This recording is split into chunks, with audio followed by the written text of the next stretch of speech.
Halo teman-teman semuanya, perkenalkan saya Kartika Fenty Putri dari jurusan Akuntansi Fakultas Ekonomi dan Bisnis Universitas Udayana tahun angkatan 2023 jurusan Akuntansi. Pada kesempatan kali ini saya akan membahas yaitu terkait dengan Internet of Things atau yang sering disebut adalah IIoT. Yuk kita bahas.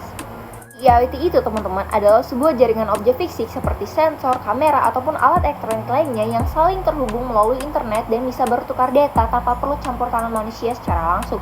Tujuannya untuk meningkatkan efisiensi, otomatisasi, dan pengambilan keputusan yang berbasis data baik di rumah, industri, maupun kota-kota pintar lainnya. Kalau kita lihat di kehidupan sehari-hari, Internet of Things atau IoT ini itu sebenarnya udah sangat dekat di kehidupan kita teman-teman. Misalnya, kalau teman-teman udah punya rumah yang berbasis smart home, pastinya ada lampu otomatis yang bisa nyala saat kita masuk ruangan. Begitupun saat kita keluar, lampu itu juga akan otomatis mati teman-teman.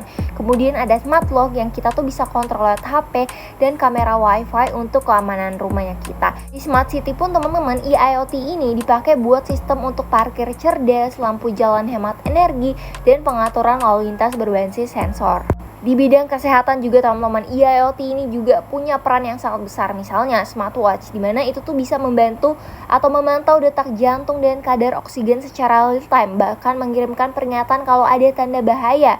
Kemudian di pertanian, IoT ini juga mempunyai peran teman-teman, di mana sensor tanah itu digunakan untuk mengatur penyiraman otomatis sesuai tingkat kelembapannya. Hasilnya air itu bisa lebih hemat dan tanaman itu dapat tumbuh lebih optimal. Selain manfaatnya yang besar teman-teman, IoT atau Internet of Things ini masih punya beberapa tantangan atau masalah, di mana kayak misalnya keamanan data, biaya perangkat, dan risiko terkena serangan cyber. Banyak perangkat dari IoT ini itu masih punya sistem keamanan yang lemah sehingga rentan untuk diretas teman-teman. Karena itu, solusi seperti enkripsi data, pembaruan sistem rutin, dan autentikasi ganda itu sangat penting agar IoT ini tetap aman digunakan. Nah, di zaman sekarang teman-teman, perkembangan IoT ini itu juga semakin keren, di mana ada yang namanya konsep ALOT atau gabungan dari Artificial Intelligence dengan IoT. Contohnya, kayak misalnya kamera pintar dengan pengenalan wajah atau sistem perawatan mesin otomatis di pabrik yang bisa memprediksi kerusakan sebelum terjadi. Nah, dari sini teman-teman kita bisa lihat bahwa IoT ini bukan hanya soal teknologi aja, tapi juga tentang bagaimana teknologi itu bisa membuat hidup kita lebih efisien, aman, dan berkelanjutan.